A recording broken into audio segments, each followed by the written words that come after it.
Abusuya Canada compare kwa Japan ene dey ayade se obepiem e wo Otumfuo Manhyia Palace. Na abusuya Canada compare kwa Japan e dey empa ene striking about him ntia. Osusu se 2028 ayade se obetima di nkunim no age power e dey ama MPP. What is that striking thing about Ken that will make me think I want to look at his direction and possibly give him the nod? Today happens to be the 1 week ceremony or celebration of the late Asante Hima, Nana Kunadu Adom, and it's happening today in Kumasi. So Honorable Kennedy Agyapong is also going, and of course those of us who identifies with the Asante lineage and Asante tribe, we are all mourning, and of course the entire nation at large is also mourning.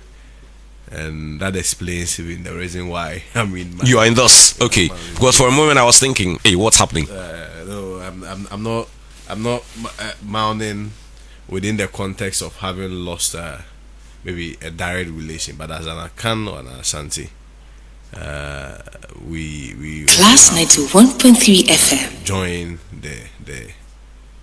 the mountain from the Manhyia Palace. So it's the reason why I'm in black, and of course it's also important that we state it here. Yeah. Now to the substantive question. 2028 is going to be interesting. The dynamics is going to be quite different. How? Why? Obviously, you are looking at NDC presenting a fresh face and a new candidate. Because this time around, you realize that President Mahama is statute barred to contest again. So certainly, this should be his last step. And you also look at it from the perspective that they've just had 4 years in office by 2028. And the tradition has always been about 8 years that every party comes into power and they spend 8 years. And so they are going to do everything possible to break the 4 so that they get the traditional 8 years before even other consequential conversations come in, whether they will break the 8 to 12 or whatever.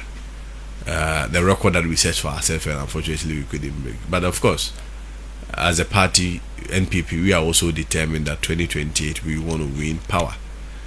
And so you can then understand that 2028 is going to be a very heavy fight, and I use fight in a context.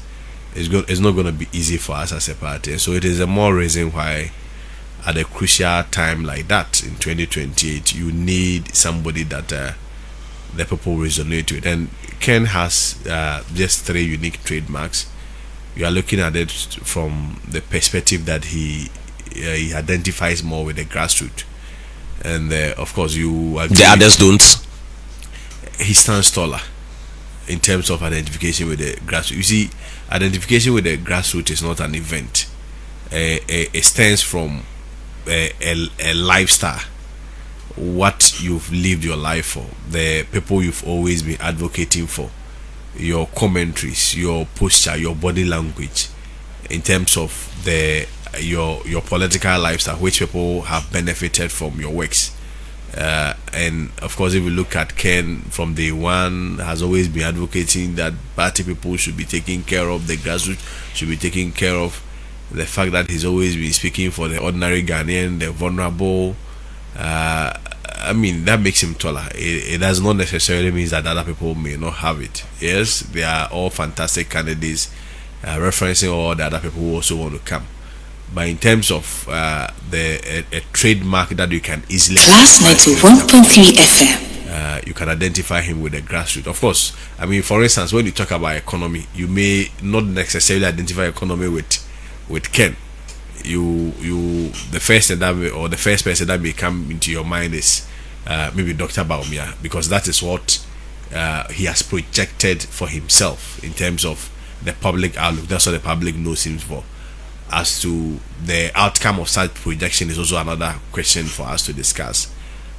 When you talk about maybe Dr. Brian, he may be identified with something also quite different. I mean, you may say, oh, he's a security guy. People may think he has money. He's opening businesses, hotel, blah blah. That is it. So when it comes to Ken too, of course, when you mention, for instance, my former boss who are especially my daughter Duchum, the first thing that will come into your mind will be his prowess in education, right? Education transformation.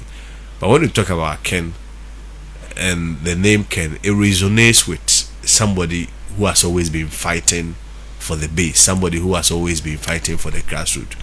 And so I'm of the view, and of course, like many like-minded people, we believe that a strong connection with the grassroots is going to really amass the grassroots to support the party.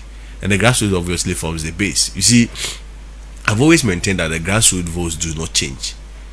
When the grassroots are for you, they are for you. Mostly the votes that keeps changing has always been the middle class. And I mean, the good thing is that this time around you have a lot of people, you have a lot of professionals, a lot of members of parliament, a lot of the middle class who are also around him. That is also going to draw the middle class votes. So yes, 2028, from that strength, as in being a grassroots man, and of course the fact that those people also identify him with job creation.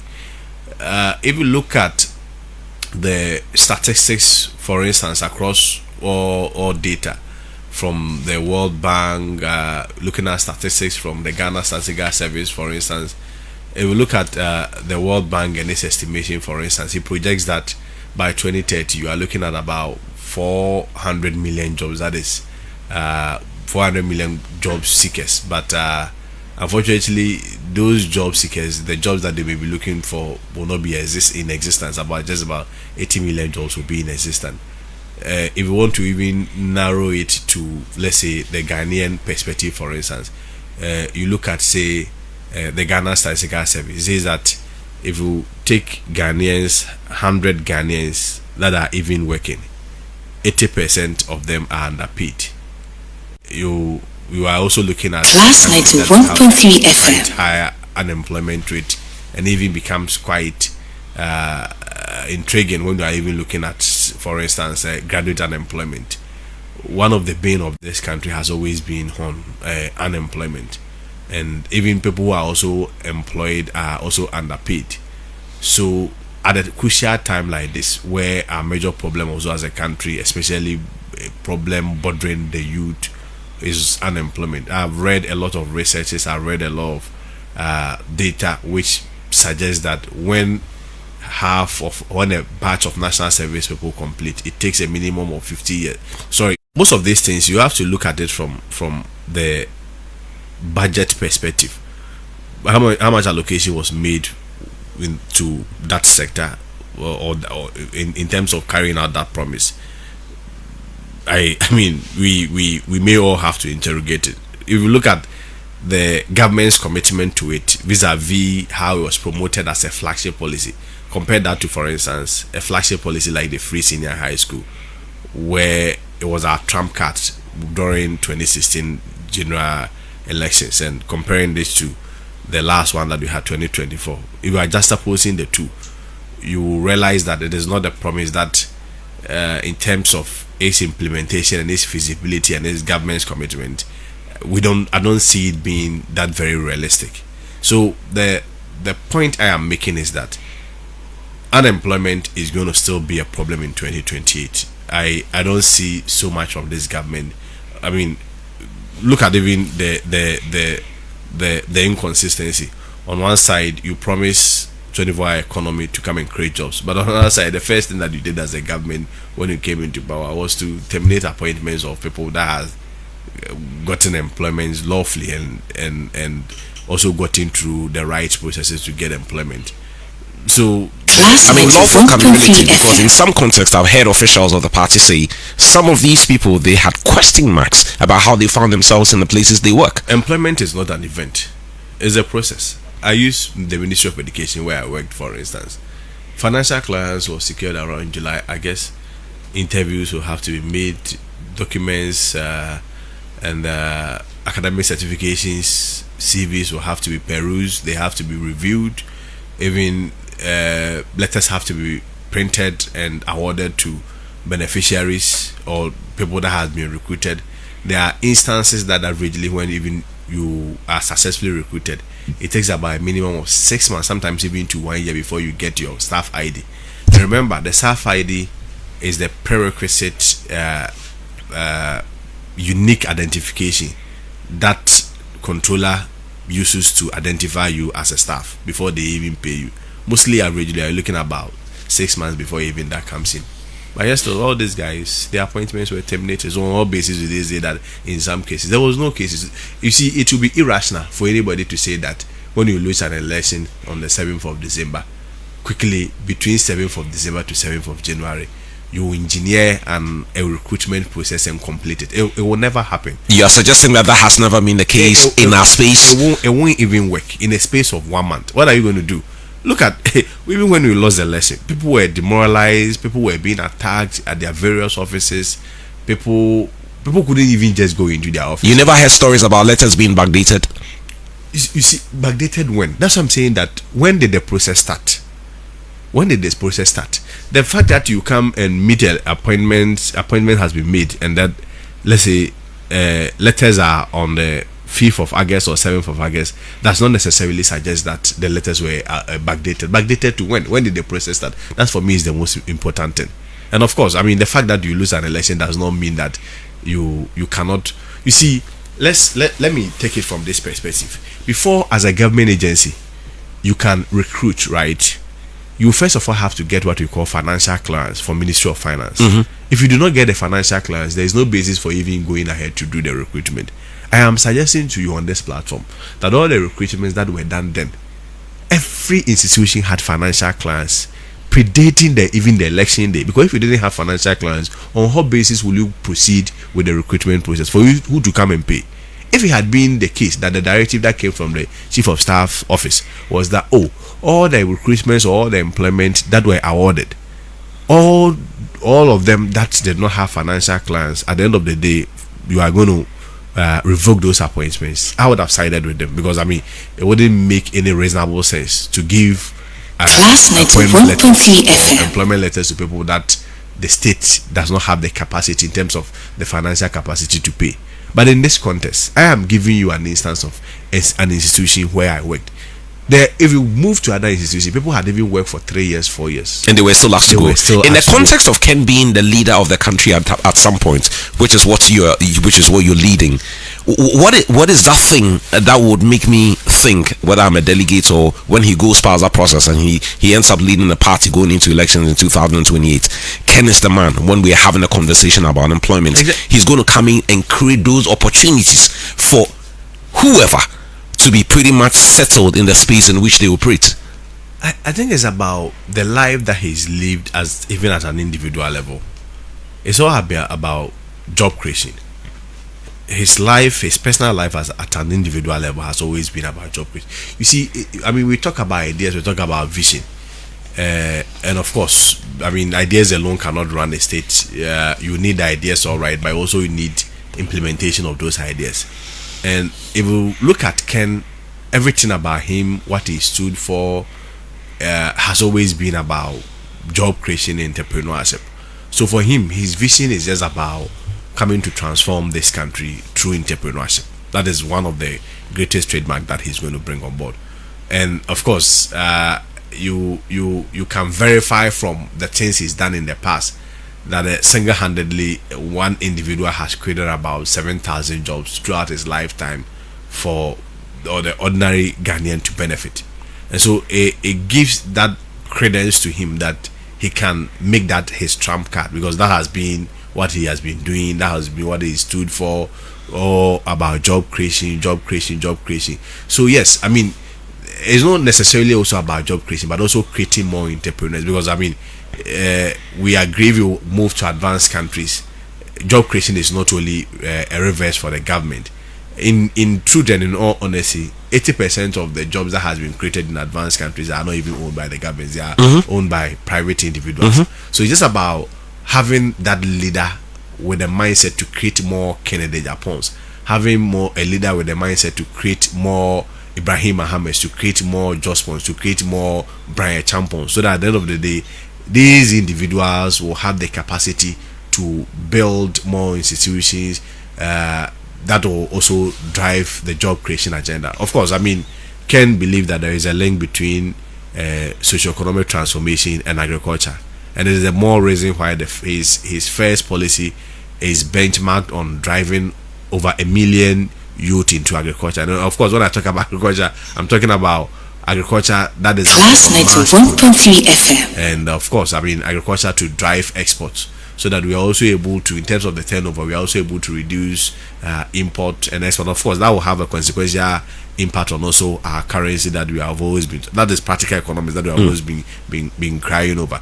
So Ken also believe that there is also a strong correlation, a strong link between socio-economic transformation and tourism, and it's also one of the key things that he's also going to drive in his government. So he's looking at employment or job creation. I want to term it job creation. He's looking at agriculture, he's looking at tourism, and of course the job creation will be anchored around agriculture and tourism. And of course, one also key important thing that Ken will also be driving very mightily will be giving true meaning to decentralization. You know, in Ghana, when you talk about, for instance, local government, what we have practically is not local government. What we rather have is what you may call local administration, because in terms of, even if you go to the district assemblies, properly so called, a lot of procurements, almost every procurement decision is made in Accra, and then they are just made to supervise. So that is not local government. But first of all, what Ken plans to do is to cause what you call a massive decentralization symbol by, first of all, relocating about 90% of the ministry that we have in Ghana to different parts of the regions. And we are of the view that that is also going to force expansion and development in those regions. Because, for instance, I give you an example. If I work in the Ministry of Education, so that mostly comes to mind first. If I look at the Ministry of Education, for instance, we have about 29 different agencies under the ministry, and all the 29 different agencies are all located in Accra here with different offices here. So assuming, say, Ministry of Education is then relocated to, say, Central Region, I mean, hypothetically, what essentially means is that the ministry and all its 29 agencies under them are all moving to Central Region. People are going to rent, people are going to build. People who may have to access the Ministry of Education will have to travel to Central Region, not necessarily Accra. They obviously will sleep in hotels, buy food. People, civil servants will live there. Their children will live there. They'll be forced to get good schools for them. People will then build schools. Hospital expansion obviously will force the government to also construct better roads, and that itself will then stimulate a certain economy in the Central Region. Then you look at, say, agriculture. You take agriculture to the north. You may be looking at energy. Say you take energy to Western Region. You take tourism to Volta Region. And of course, I mean, that also essentially means Class 91.3 FM traveling to Accra.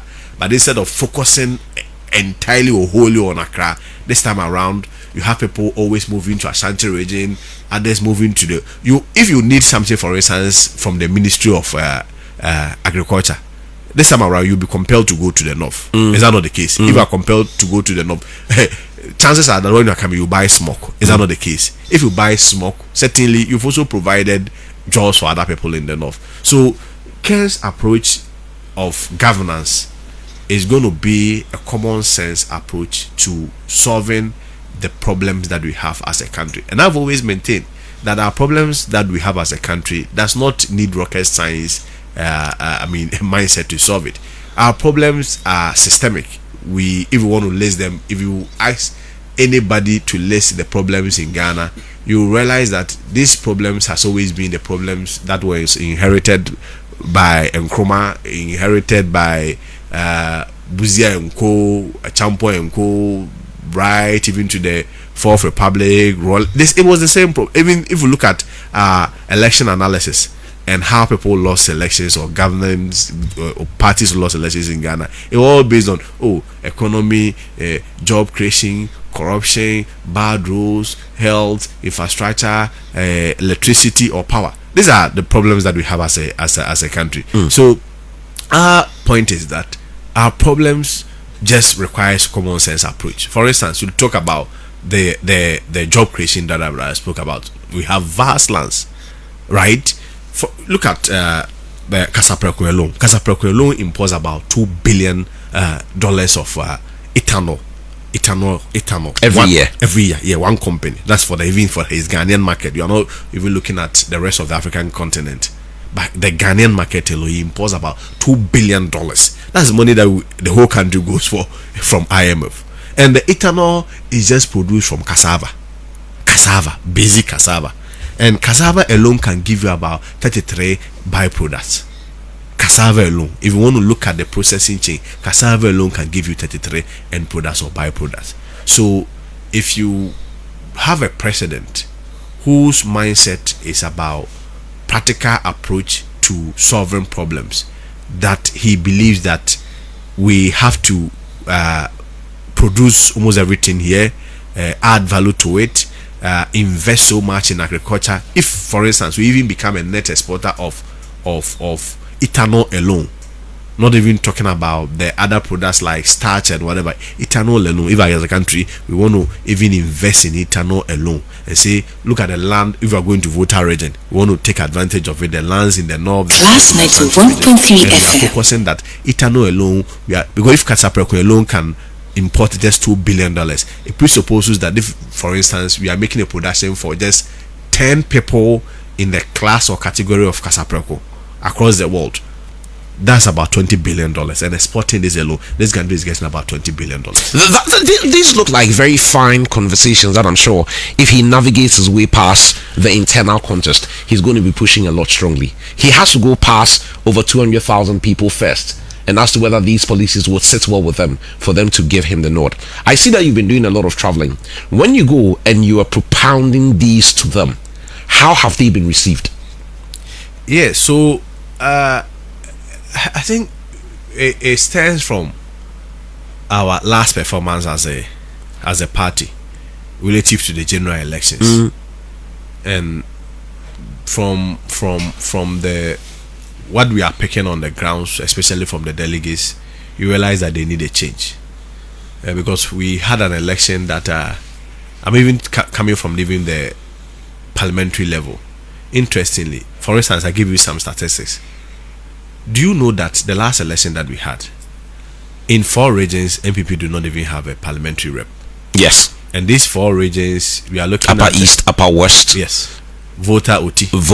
Yeah. Yes. And you only have one in Bono. Yeah, you only have one in Savannah. Yes. The number of seats in these 4 regions alone is 53. And in these 53, out of these 53 seats, the MPP has 0. Then you look at also other 5 regions. We are looking at Western North. We are looking at Bono. We are looking at Ahafo and Bono East, and Western North, Bono, Ahafo, Bono East, and Savannah. These are also other 5 regions. Do you know that out of these other 5 regions, there are 45 parliamentary seats? MPP has only 5 of them. So the cumulative effect is that out of 98 parliamentary seats from 9 regions, the NPP has just 5, and NDC has 93. Is it not on the back of the performance of the party in office at the time? Not necessarily. You see how elections are conducted in this country. When people are coming out, they come out to vote for both the presidential candidate and also the parliamentary candidate. And so when people have doubts or they have reason not even come and vote for the presidential candidate himself, certainly also going to affect the parliamentary candidate. But I want to answer your question from this perspective. It is not in dispute, right, that the party at some point also became quite less attractive, especially post the COVID era. Nobody disputes that. Class 91.3 FM. The people are not going to come out to vote for you as it used to be. But the level of decline, the level of drop, cannot necessarily only be a burden on the parties alone. In 2008, if you recall, that was when we had global economic recession. Companies in America was hit greatly, and developing economies like ours was also hit greatly. If you recall, in 2008, almost every incumbent all over the world lost. where in America companies were declaring bankruptcy. Yes, still, President Akufo-Addo's popularity and his dominance alone, then as candidate Akufo-Addo was able to push the party to the runoff, to the extent that we even won the first round election and led with about 100,000 votes, only for us to lose to President Mills during the runoff with about 23,000 votes when time decided. So also presupposes that the candidate counts and the candidate matter, and the performance of the candidate can also change a lot of narrative. I give you a similar example. For instance, in Asin, where Agyapong had always contested and won the seat since 1996, served as a member of parliament for 26 years. When Kennedy decided not to run for the parliamentary seat, obviously because he had to contest for the presidential primary. You lost the seat to Mijima. We lost the seat. And I mean, one may want to do some voter behavior and voter analysis. You would then come to the conclusion that originally the seat was not an MPP seat. The first time it was won by the NDC. But when Kennedy came, he was able to sustain the seat until he left.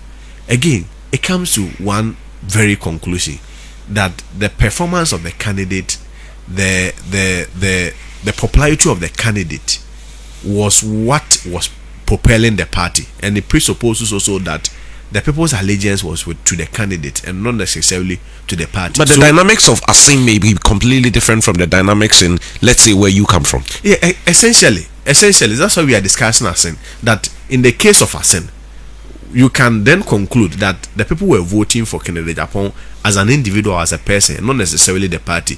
So the party's fortune was primarily tied with the Kennedy Agyapong's brand and his prominence and his popularity. It's the same thing that we witnessed in 2008. Akufo-Addo had not been marketed a lot. He served in ministries that were almost discreet. For instance, if you are a minister, Foreign Affairs Minister, until Ablakbat came in with his populism, and you will not even hear mostly from ministers who serve at the Foreign Affairs, also at Attorney General. So these were not loud ministry that you have even the opportunity to market yourself, right? But Plus 91.3 FM alone was able to propel the party to a runoff, to the extent that was he not already a popular person before he assumed those positions? I mean, certainly. But you see, your popularity should also be benchmarked on the opportunity that you have to campaign. If it is all about popularity, then candidates. Danado had been the leading figure of the party for years, even before the NPP got into power in 2000. I am coming within the context of political popularity relative to campaign. You need a certain platform, right? Work, show visibility in terms of where you find yourself to also make a case. I mean, if it is about popularity, then President Mahama was known, right? He has always been communication minister. He has always been around. Then probably he should have even campaigned even in the first place. Almost everybody that had contested had been known one or the other. Dr. Bawumia is known, but you see, as soon as you bring in the argument of popularity, then you also have to do the comparison test, right? I mean, in the case of, for instance, Dr. Bawumia, for instance, he has been around for the past 16 years as a vice president, right? For the past 8 years. You cannot compare the visibility that a vice president will have in 8 years to a minister in 8 years. It will never be the same. You cannot, just like. And in this case, he was given a lot more opportunity. Exactly, because as a vice president, he was quite visible, to be honest. Exactly. So when I talk about popularity, it is in terms of visibility relative to the election time or the election, and possibly to performance as well. Exactly. And I mean, that is where I am bringing the conversation to. I mean, the whole thing will arrive at performance, but the point I'm trying to make is that if you compare these two personalities, right, and the votes that they had, you then come to the conclusion that yes, the party matters, but at every point also the candidate's performance and the candidate's popularity can also be a tool or a trump card to also traject the party into victory. And that was the what would you then say that, for example, leading into the election in 2016, one of the positive virtues of Dr. Bawumia, because I mean, whether we like it or not, it's between him and your candidate. One of the positive virtues of him at the time was that in the north, the party appeared to be struggling, and it was because of his work and whatever effort he put in that propelled the party getting a certain number of votes and a certain number of seats in the northern region at the time, culminating in the party's victory in election 2016. No, you see, in 2016, it was not really about Dr. Bawumia. The reason why I'm making a case. You don't even want to give him a little credit for the party's effort in 2016. To be fair to him, he also campaigned like many other party people. But you see, his bigger test, I'm going to compare. Class 91.3 FM. His bigger test rather came in 2024 when he himself, if it was about his popularity and the work that he did, this time around in 2016, he had not proven himself with any track record prior to 2016. But in 2024, he had the opportunity to serve as a vice president 8 years. And so, if for any other reason, that should have been a basis where he had more visibility, he has a track record to campaign with. Is that not the case? But yes, still, interestingly, in 2016, President Akufo-Addo won. We had, some number of seats, even in Upper West, if I recall. Even in Upper Anthony West, Kabo won there. Yes, we won almost, I think, 5 or so out of the 6s. And former Interior Minister won his seat there as well. We won, I think, in Sisala as a party. Yeah. But interestingly, when Dr. Bawumia himself contested in 2024, the number of votes that even President Akufo-Addo had in 2020, it was reduced by 16.1%. And ordinarily, you would have expected that Dr. Bawumia, coming from the northern part of the country, would have engineered some support for him. But interestingly, compared to the votes that President Akufo-Addo had in 2020, Dr. Bawumia's votes rather reduced by 16.1% in the northern parts of the country. So, if anybody want to suggest to me that, well, in 2016 it was his popularity and his influence that was rather able to help the MPP get more votes in the northern regions, in particular, it cannot be the case, because when he himself had the opportunity to represent the party in the capacity as a flag bearer, this time not deputizing his boss, because in the 2016 election his boss face was there, he rather reduced his boss vote from the northern part of the argument that was made in line with what you have just said is that he suffered from the baggage of his boss. But why you think in 2008 Akufo-Addo never also had some baggage from President Kofi? That's why I give you the context, a broader context about the way the country was hit, the African continent, all over the world were hit with economic global recession. And you see, I don't think it would be disingenuous for anybody to suggest that almost everything that President Akufo-Addo did was bad. President Akufo-Addo's governance started suffering some turbulence the post-COVID period. And we admit, we do not shy away, we do not run away from the fact that from 2022 the economy was hit badly, things were hard. But I'm just making a comparison between the last 2 years and also what we witnessed between 2007 and 2008, where the whole world was also hit with it. It was the same economic recession. It was the same economic recession that also President Kofi left at. Even when President Kofi was leaving, people were calling him the worst president we've ever had. And he said, time will judge, posterity will judge us. So nobody is saying that factors may not have affected, economic factors may not have affected Dr. Bawumia. But you see, the point is that economic factors affecting him. When we came into power, the dollar was 1:4, right? We left it 1:17. Is that not the case? Well, around 1:17. It kept fluctuating, but it got to 17 at that point. Years before we left power. NDC has brought it to 1:10. Assuming without admitting that NDC is even needs to maintain it to 1:10. That's about 7 cities different, right?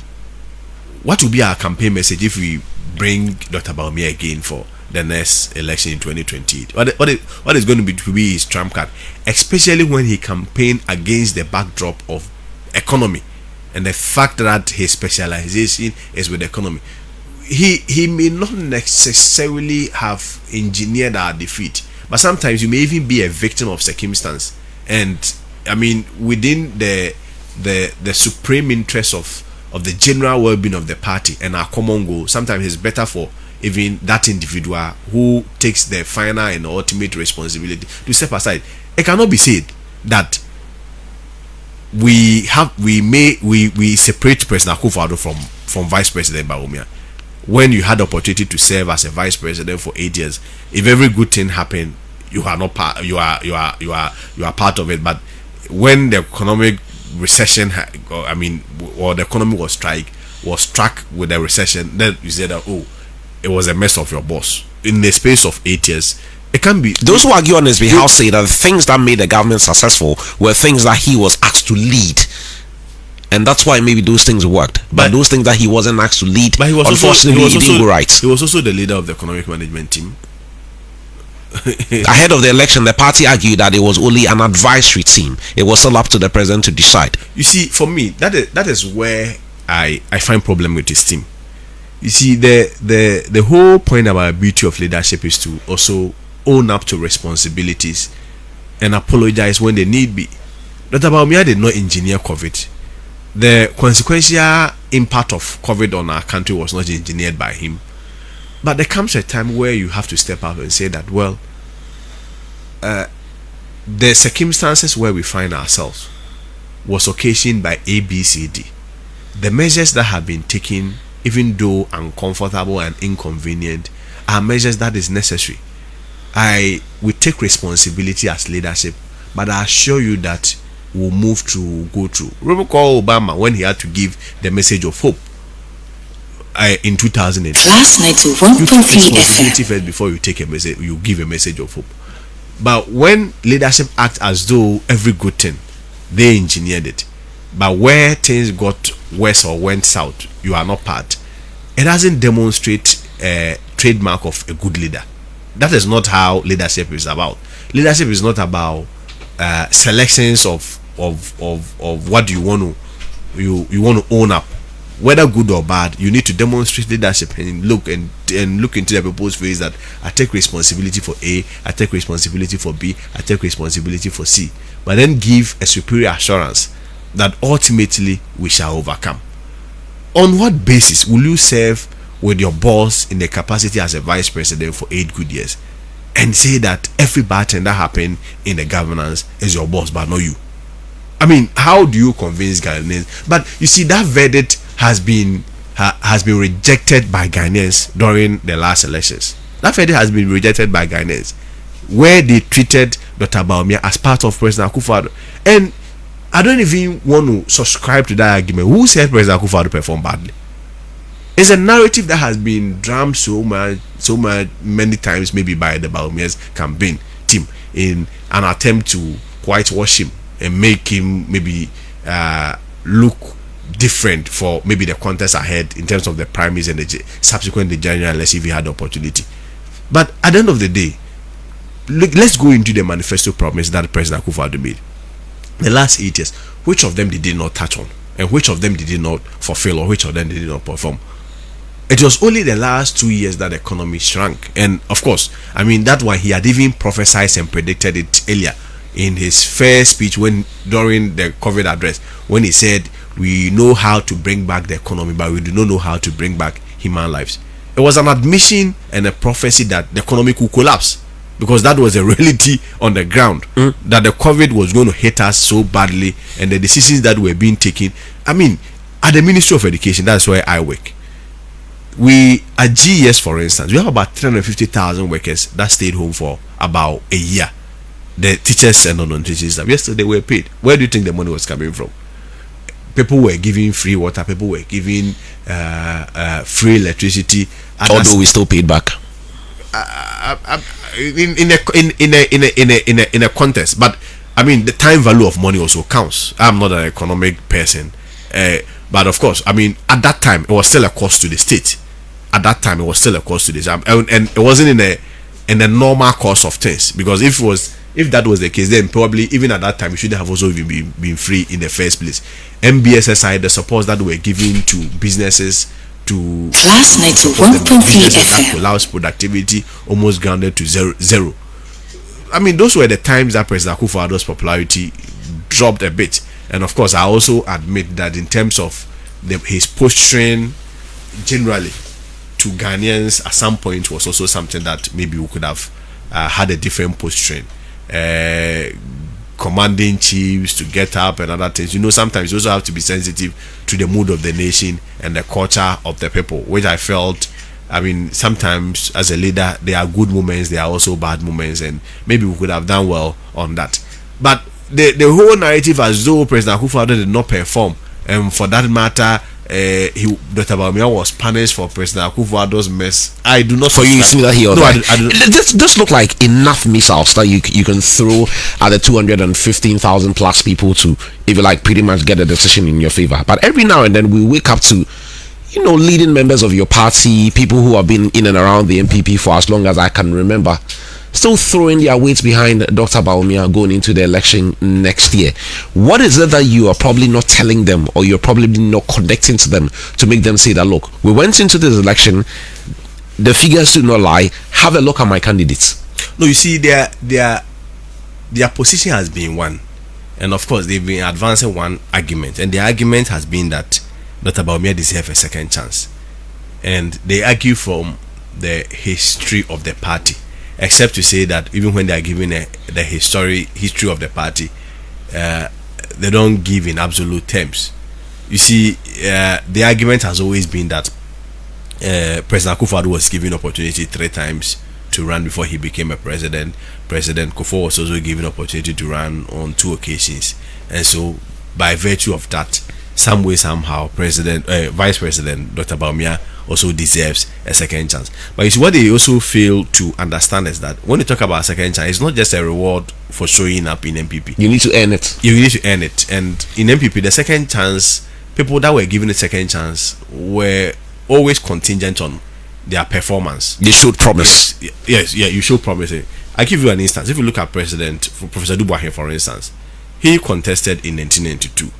In 1992, that was a time that we were transitioning from the military era to the Republican state, and then practicing democracy properly, so-called. At the time when we have an election, it was not really an open and free and fair election, because we were having those were the times that we were using opaque ballot boxes to, and you picture it. At the time, he was contesting the almighty Rawlings, who had been in the space for some time, had dominance, had control almost all over everything. But in just in such a hostile electoral process, he was still able to pull 30.29%. And you see, one thing is that the difference between himself and President Wale was about 1.1 million votes. That is significant for you to note. The difference is very key. 1.1 million votes. Then we went into 96. The party people felt that despite the hostile environment that you contested in this election, we still believe that you did not perform well. So they took President Kofi. Then President Kofi came, and you went into an alliance with the PCP. Yeah. So most important is that this time around, in the history of the MPP, just based on performance, Professor Dubois was dropped. Right? President Kofi came in 1996, contested President Rawlings again. Won with had about 2.83 million votes. That is an appreciation of votes, and then brought it to a percentage to 39.67%. And the vote difference again was about 1.2 million between him and President Rawlings. So in 4 years, it had upgraded to almost 10%. Yes, it's almost 10%. Then fast forward is 2008. President Akufo-Addo then also took it to around 49.13%. And even with him, he won in the first round. You understand? But you see, from President Akufo-Addo also taking it from, so he started with the Dubois 30, 39 to 49. So all of them almost about 10% increment. Then it came to 2024. In 2024, Dr. Bawumia rather brought Akufo-Addo's 49% in his first time to 41.61%. And if you want to look at the nominal values in percentage, the nominal values that's supposed in the percentage terms, he dropped President Akufo-Addo's votes, especially even in the 2020 votes. He dropped the votes, that's about 6.7 to 4.65 million votes. That's about 31% decline the nationwide. And if you also want to compare even the northern part, he dropped it about 16.1%, and also the southern part, he dropped President Akufo-Addo's 2020 votes to about 33%. But let's even focus on their first attempts. In their first attempt, Professor Dubois had 30.9%. President Kufuor's first attempt then increased to 39%, right?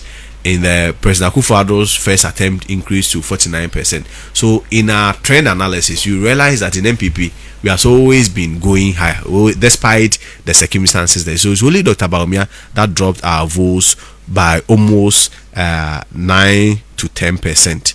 So which also presupposes that in terms of the performance, and of course judging by the history of the party, we cannot make a case for him that in his case, well, he deserves a second chance. But of course, I mean, those people that has been following him borrows only the examples of President Class 91.3 FM. Kufuor. But they forget that there has also been a history where in MPP those who did not perform were also not given a second chance. So I think it is left for us to then explain to the delegates in terms of the history of the MPP what really pertains in the history of the MPP. That in MPP, giving second chances is contingent on always performances and not necessarily by demonstrating some form of weakness as a candidate. And I'm sure that's what we've witnessed in the case of Dr. Bawumia. So yes, his candidacy mattered. His candidacy really also affected the party. Of course, he cannot take the entire blame, but I mean, you are also not able to decouple him from President Akufo-Addo, because I mean, let's be very fair to ourselves. Which other candidate or which other vice president had more visibility and had more opportunity to work and manage affairs in government as Dr. Bawumia? But if you look at the opportunity that he had, serving for the past 16 years, having for the past 15 years serving as the leader of the party, and the performance that he's pulled. Now, just opposing to Professor Dubois, where he pulled about 1.2 million votes. Then John Kufuor's first time pulling about 2.8 million votes. John Kufuor's second time increasing to 3.6 million votes. John Kufuor's third time, where he third time, that is from 2004, the 2004 election, where he also increased to 4.5 million votes. President Akufo-Addo first time 4.5 million. President Akufo-Addo second time 5.2 million, and his President Akufo-Addo's the third time, which was in 2020, 5.8 million. And so President Akufo-Addo's fourth time was the 2020, increasing to 6.7. You recall President Akufo-Addo contested on 3 occasions before he won. Yes. 2008, 2012, 2020, yes. 2024. So I give you the trend again, at least for emphasis. In Professor Dubois, his first time he pulled 1.2 million. Then John Kufuor increased it to 2.8 million his first time. His first time in 1996. Then John Kufuor again in 2000 increased it to 3.6 million in the year 2000. John Kufuor again in the year 2004 increased it to 4.5 million. Then Akufo-Addo came in 2008, if you recall, the 2000 where he won even the first round against Professor Mills. Yes. With 4.5 million. But of course, I mean, he lost at the runoff. So he couldn't get the requisite 50 plus one. So, but he has demonstrated the track record that indeed he was promising, because he also maintained President Kufuor's previous percentage. Then Dr. Bawumia may be promising in 2028. So I'm coming. I'm coming. Let me land here. Then in 20 Class 91.3 FM came with 4.5 million. Again, he couldn't win, but that is also 5.2 million. But that is also a significant leap from the 4.5 million he previously had. So there's no basis of dropping him. Then again, President Akufo-Addo, 5.8 million. He won in 2016, 5.8 million. In 2020, he took it to 6.7 million. Then Dr. Bawumia then dropped from 6.7 million to 4.6 million.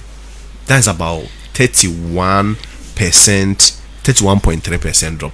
So in this case, and especially with the background I gave you about our parliamentary performances, where out of 98 seats in 9 regions, the party only has 5 representations. You cannot look at this data and say that, I mean, such a leadership. And that will take me back to the same question I asked again. You cannot look at this data and say we go with the same gentleman. But these same people who have an opportunity to vote, not everybody is a delegate from your party who will be voting before Ken gets onto the ballot.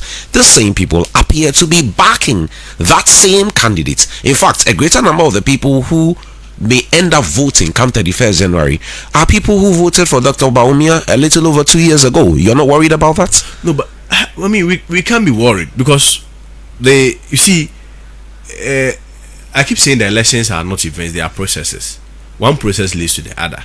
And of course, I mean, they say there is only a fool who doesn't change his mind. When they presented Dr. Bawumia, they've seen the outcome, that Ghanaians have rejected him. So, looking at the but they still appear to be supporting him.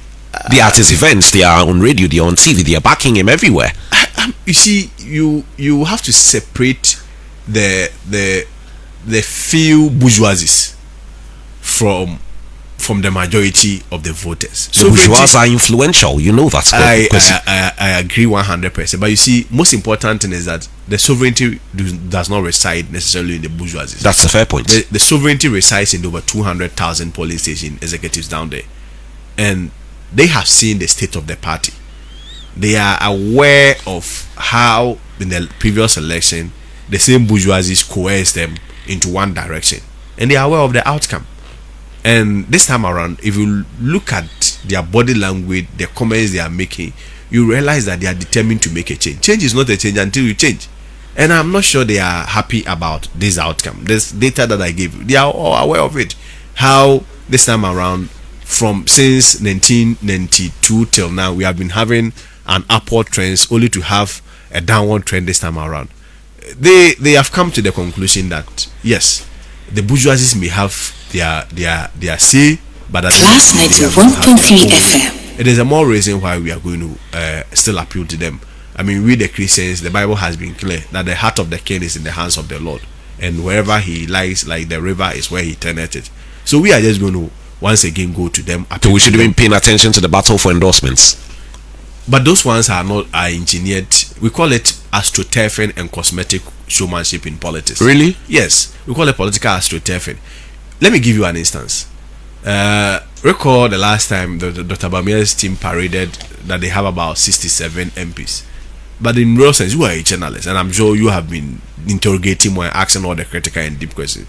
Look at the evidence that they brought to support the 67. There were just about 26 of them. So the videos do not lie. No, yes, the videos do not lie. And interestingly, now the MPs are not even going for his meetings again, because you don't invite MPs under the pretext of having discussions with them, only for your guys to then record them and put it out there and create an impression as though they belong to your camp. Belong to your camp. When that happens, it breaks trust and it breaks commitment.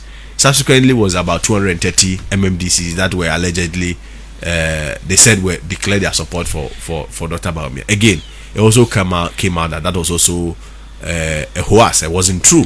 If you recall, subsequently some of the MMDCs came out to organize a press conference and speak to the public that no, that was not the case. They've not endorsed anyone. And recently, I also heard about the 490 youth organizer. And clearly, it appears they are so much interested in always putting out numbers. Maybe the only data and numbers they don't like is on the performance. They were here. They said 490 out of 550 something. And you believe it? I mean, if they wanted to be truthful, they would have put the 490 there. You see, it is not in dispute that they organize some youth organizers. You see, politics is a game of strategy. Recall, we did the same thing in 2024. Ghanaians were warning us that the grounds are not good, we are not happy, things are bad. Listen to us, listen to our plight, hear our plight. But it was the same strategy. Passing people to events, to rallies, dancing to Kim Palute's song. And what happened? At the end of the day, we declined our votes from 6.7 million to 4.6 million. That's about 31% decline. So it's about strategy that people want to or the candidates want to employ. For instance, if you look at Agyapong, for instance, initially youth organizer had proposed to go and pick his nomination for him. Women organizer had proposed to go and pick his nomination for him. Ordinary Ghanaians had proposed to pick his nomination for him. But we felt that one have to be sensitive to the mood of the nation. Recall the recent tragic events. Class 91.3 FM. And of course, the fact that as a party, we are in opposition. We also need to do things modestly. We were all resolved that the senior members of the party, which is about 20 of the MPs, go and pick the form for us. So that is our approach. But people also felt that they have to get some few youth organizers, about 40 of them, organize other party faithfuls, even bar students, and create an impression that they are winning.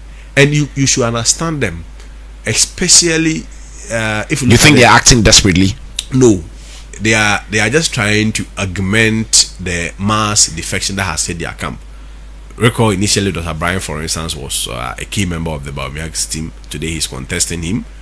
My own boss and former boss, Dr. Duchum, was a key member to the extent that he was even tipped for vice. Today because your team argued in the past that they were all whipped in line. Yeah, but today he's contesting. That for me is the most important thing. Engineer Kwabena Agyapong at some point managed Dr. Baumiak's campaign. Today he's also contesting him. And I mean, a number of them, all these MPs, MMDCs, members of parliament in our camp lately, they were not in our camp. So if you are a camp and you've been hit with this high level of defection, I mean, certainly you have to act up to find ways. Because I'm running out of time, so two quick things. I'm sure we'll have the opportunity of getting you here maybe a few more times before our election day next year. Two quick things. One, I see that in which is not surprising in the campaign period, a fair bit of mud is also being thrown about your candidates, things he said in the past. The videos have started springing up every now and then. Are you worried about this? No. The reason is that, first of all, let me say that Ken is not a saint. Ken, like any other human being, has his strength and he has his shortcomings. There are some comments that even as at now we admit that we cannot defend, and those ones we apologize accordingly. Like any reasonable human being, you need to own up to responsibilities and things that you've said, whether good or bad, and within the context that it was said. You also have to be minded if a borders people, you have to do the honorable thing. So there's some of the things that we admit that were a bit harsh and were in excess. We'll not sit here and pretend, but there are about 99% of them that you cannot take them out of context. About 99% of them were mostly things that were done. For instance, most of them were in defense of the party, and you realize that few of them, they will just take some few clip, a minute or two clip, just to spin and create a different impression. I'll give you one example. Mr. Osafuma, Class 91.3 FM. Mr. Gabi Shadako, and some few party faithfuls had met in Gabi's house in Kofi, the Eastern region. They were addressing party faithfuls, and then one of them recorded some of the obviously it was party faithful, so he took a party faithful to record what Mr. Osafuma said. Yes, what he said. And then the first time we heard it being played was on Accra FM, one of your sister stations. So I mean, Ken was surprised that which reasonable person will record an internal meeting and put it out there. I mean, it may probably take only a foolish person to do this, and this recording almost generated a tiff between the Ashantis and the Achims, to the extent that leadership had to intervene, go to Manhyia and explain themselves. In that context, if you say whoever did it was a fool, what has he done? So context is also always very important. Until you situate most of the things people believe he said in the right context, you may be discussing things in a pretext which may also be unfair to him. But like I indicated, outside the 99% of them that I feel that most of them are justifiable, and the context should explain the basis upon which those statements were made. Let's admit 1% he went overboard, he went in excess. He's a human being. Those ones who accept those shortcomings, and of course we work to improve ourselves, just like all of us. But the character traits that he has, as bold, as fearless, as a disciplined person, as somebody who can challenge the status quo, we should also not push him so much to the extent that he may have to abandon them. We will need them for the development of this country. And that's why the last time I insisted that let Ken be Ken. Let he be who he is in that aura and in that positive light, so that we'll be able to explore those strengths of him rather than focusing on the few weaknesses. Fair point. To be able to develop our country. Finally, have you thought of losing? Elections have two outcomes. Is either you win or you lose. ultimately we are hoping to win. We will continue to engage the kingmakers. The kingmakers. If you lose, you accept fairly? Why not? I mean, elections have two outcomes, but with this current election, I do not think we'll lose. I'll be very surprised if we lose, because Ken's loss will be a soft way of saying that the party don't want to come to power in 2028 or even 2032. Do you know the reason? It took President Mahama about 8 years to come back and cancel the 1 million votes difference that he had between himself and President Akufo-Addo, right? So it took 91.3 FM to offset the 1 million votes. And it will take a lot more to offset 1.67 million votes. 15 to 16 years to offset 1.7 million. And you can't be in opposition for that long. So, Kofi, I hope to get to you again. Unfortunately, you saw me being signaled. My time is up. I've even got into the next program, so please forgive me. God willing, we hope to have you again in the studio. I've seen